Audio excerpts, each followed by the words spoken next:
Hello, it is May 16th. We're in 1 Samuel 18:5 through 19:24. Whatever Saul asked David to do, David did it successfully. So Saul made him a commander over the men of war, an appointment that was welcomed by the people and Saul's officers alike.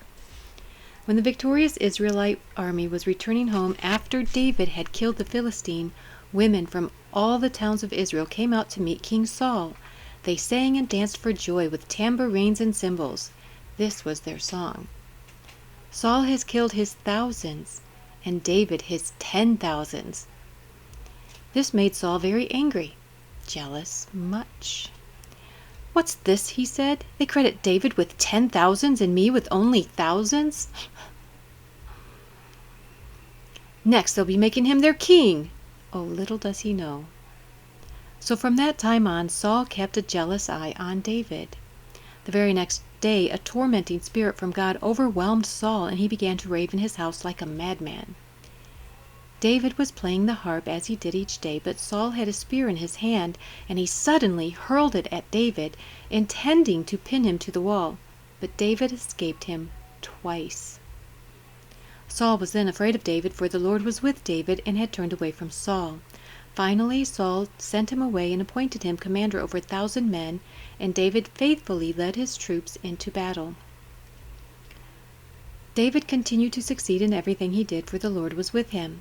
When Saul recognized this, he became even more afraid of him. But all Israel and Judah loved David because he was so successful at leading his troops into battle. One day Saul said to David, "I'm ready to give you my older daughter, Merab, as your wife, but first you must prove yourself to be a real warrior by fighting the Lord's battles." For Saul thought, "I'll send him out against the Philistines and let them kill him rather than doing it myself. Who am I and what is my family in Israel that I should be the king's son-in-law?" David exclaimed, "My father's family is nothing." So when the time came for Saul to give his daughter Merab in marriage to David, he gave her instead to Adriel, a man from Maholah. In the meantime, Saul's daughter Michal had fallen in love with David, and Saul was delighted when he heard about it. "Here's another chance to see him killed by the Philistines," Saul said to himself.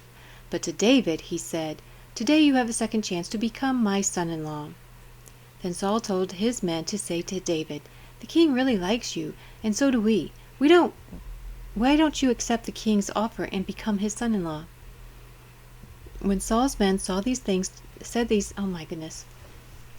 When Saul said these things to David, he replied, "How can a poor man from a humble family afford the bride price for the daughter of a king?" When Saul's men reported this back to the king, he told them, "Tell David that all I want for the bride price is 100 Philistine foreskins. Vengeance on my enemies is all I really want." But what Saul had in mind was that David would be killed in the fight. David was delighted to accept the offer. Before the time limit expired, he and his men went out and killed 200 Philistines. Then David fulfilled the king's requirement by presenting all their foreskins to him, so Saul gave his daughter Michal to David to be his wife. So Saul only requested 100, but David apparently gave him 200. This really shows that the Lord was with him. David was delighted to accept the offer, but by the time... Oh, wait, I just read that. When Saul realized that the Lord was with David and how much his daughter Michal loved him, Saul became even more afraid of him, and he remained David's enemy for the rest of his life, as we will find out.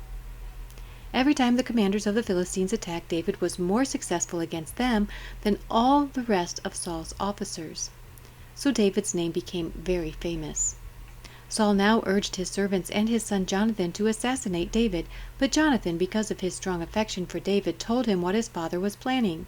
"Tomorrow morning," he warned him, "you must find a hiding place out in the fields. I'll ask my father to go out there with me, and I'll talk to him about you.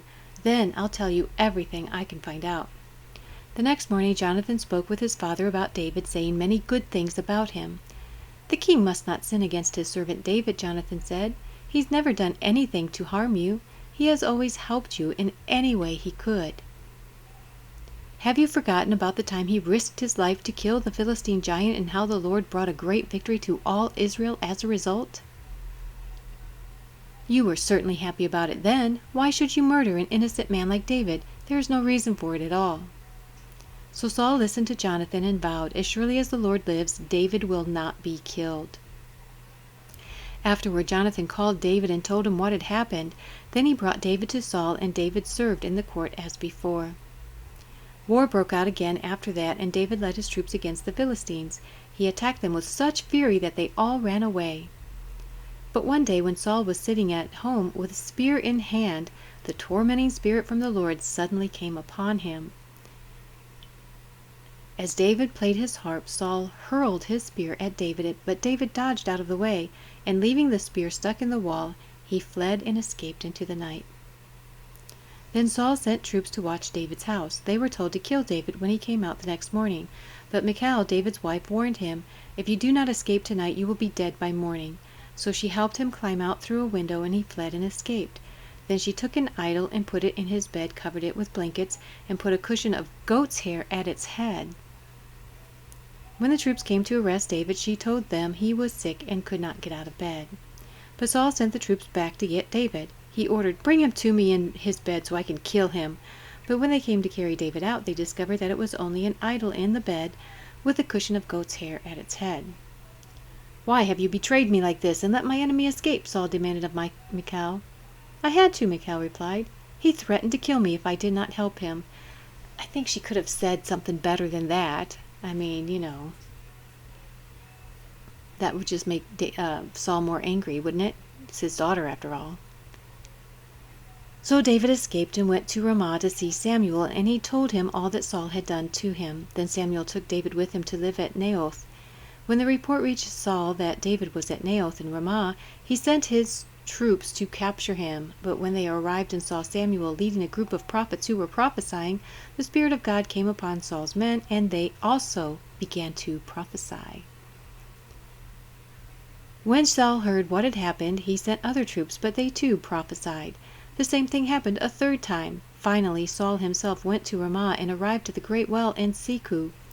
"Where are Samuel and David?" he demanded. How does word keep getting back to him so fast? "They are at Naioth in Ramah," someone told him.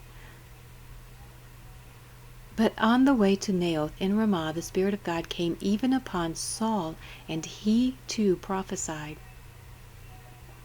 No, he too began to prophesy all the way to Naioth. He tore off his clothes and lay naked on the ground all day and all night, prophesying in the presence of Samuel. The people who were watching exclaimed, "What? Is even Saul a prophet?" So yeah, there's nothing too difficult for God. And he can make even the hardest of hearts soften and praise him. John 8:31 through 59. Jesus said to the people who believed in him, "You are truly my disciples if you remain faithful to my teachings. And you will know the truth, and the truth will set you free." "But we are descendants of Abraham," they said. "We have never been slaves to anyone. What do you mean, you will be set free?" Jesus replied, "I tell you the truth, everyone who sins is a slave of sin. A slave is not a permanent member of the family, but a son is part of the family forever. So if the Son sets you free, you are truly free. Yes, I realize that you are descendants of Abraham, and yet some of you are trying to kill me because there's no room in your hearts for my message, as it is today. I'm telling you what I saw when I was with my father, but you are following the advice of your father." "Our father is Abraham," they declared. "No," Jesus replied, "for if you were really the children of Abraham, you would follow his example. Instead, you are trying to kill me because I told you the truth which I heard from God. Abraham never did such a thing. No, you are imitating your real father." They replied, "We are not illegitimate children. God himself is our true father." Jesus told them, "If God were your father, you would love me, because I have come to you from God. I am not here on my own, but he sent me. Why can you not understand what I am saying? It's because you cannot even hear me, for you are the children of your father, the devil, and you love to do the evil things he does. He was a murderer from the beginning. He has always hated the truth because there is no truth in him.